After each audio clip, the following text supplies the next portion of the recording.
Friends, here we are.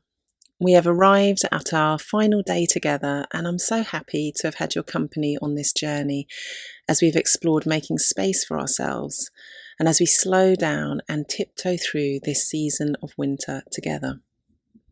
I hope you've simply found joy in nature, been reminded of the benefits of stepping outside to observe its wisdom and integrate it into your own life. A life of perhaps just slowing a little to make space for ideas and thoughts and comforts.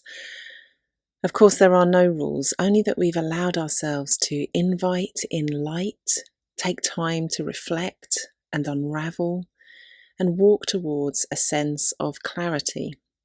And now, to mark our journey through this season of folding inwards and our journey together these past 5 days, just simply acknowledging the spaces in between, those places we sometimes forget to spend time in. Today, I wanted to share a piece of writing from January 2019 titled Lost Days. I wrote it while staying with and helping a friend on her olive farm in Extremadura, Spain. My husband, Scott, was working a tiring contract in the UK, and Isabella's home education engagements had been exhausting. So, to get away from the relentlessness, I bundled me and her up, and together we headed south for a while. I remember wanting nothing more than to be able to dedicate some time to my daily yoga practice and to be in nature meditating, coming back to myself. But within that, I was also navigating all the feelings of guilt associated with it. Could I really take this time off? Would Isabella suffer?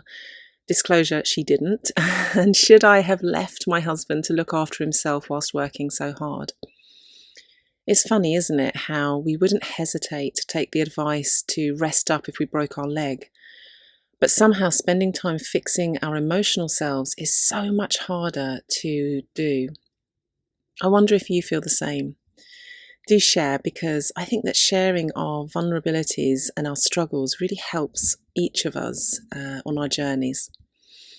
So anyway, here is the piece of writing titled Lost Days. In an olive grove in Extremadura, the winter sun warming my face, the sirens and sparrows chirping around me, playfully darting from apple tree to persimmon to olive, the undulating velvety green hills in the distance. I sit, motionless.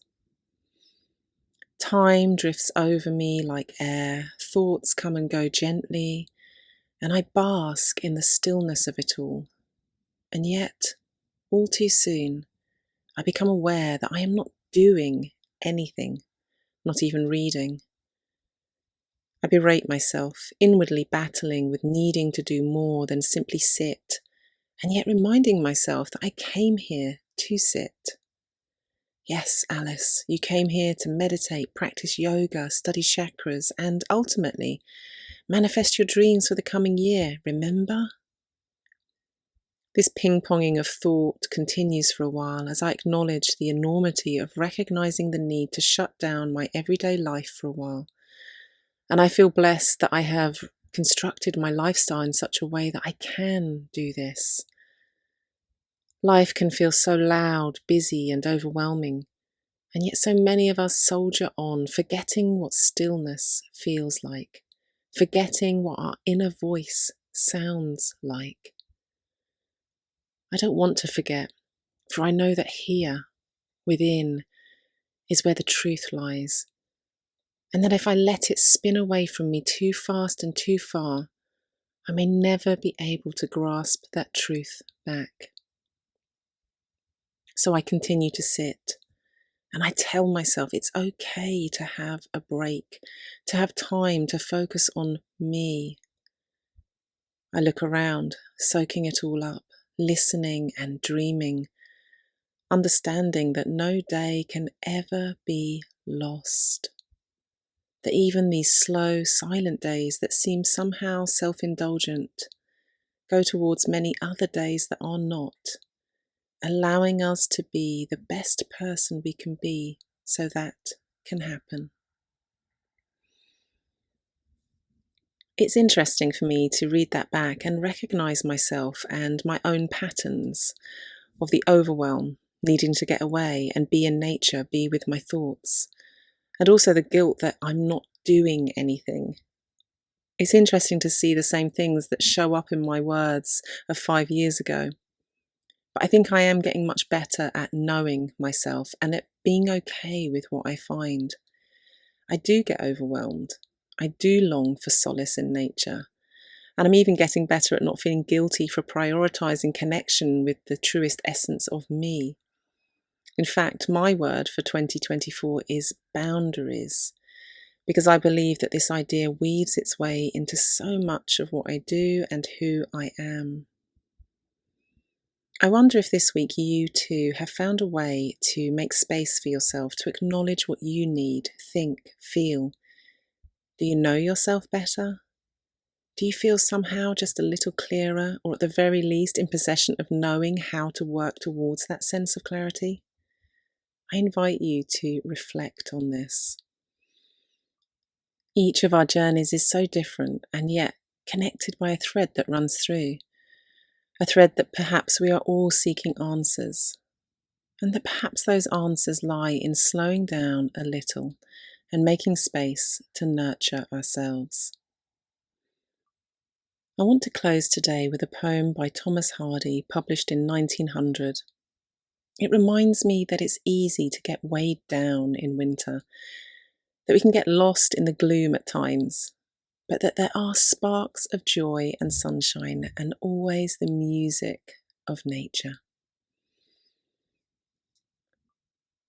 The Darkling Thrush. I leant upon a coppice gate when frost was spectre grey, and winter's dregs made desolate the weakening eye of day. The tangled vine stems scored the sky like strings of broken lyres, and all mankind that haunted nigh had sought their household fires. The land's sharp features seemed to be the century's corpse outlent, his crypt the cloudy canopy, the wind his death lament. The ancient pulse of germ and birth was shrunken hard and dry, and every spirit up on earth seemed fervorless as I. At once a voice arose among the bleak twigs overhead, in a full-hearted evensong of joy illimited. An aged thrush, frail, gaunt and small, in blast beruffled plume, had chosen thus to fling his soul upon the growing gloom. So little cause for carolings of such ecstatic sound was written on terrestrial things, afar or nigh around, that I could think there trembled through his happy good-night air some blessed hope whereof he knew, and I was unaware. I love that poem, and I hope this reading of it encourages you to make time for yourself, to move away from those heavy clouds of responsibility and make a little space to find beauty as you tiptoe through the rest of this winter. Thank you for spending this time with me, for being part of this community, and for making this time for you. Until spring, friends.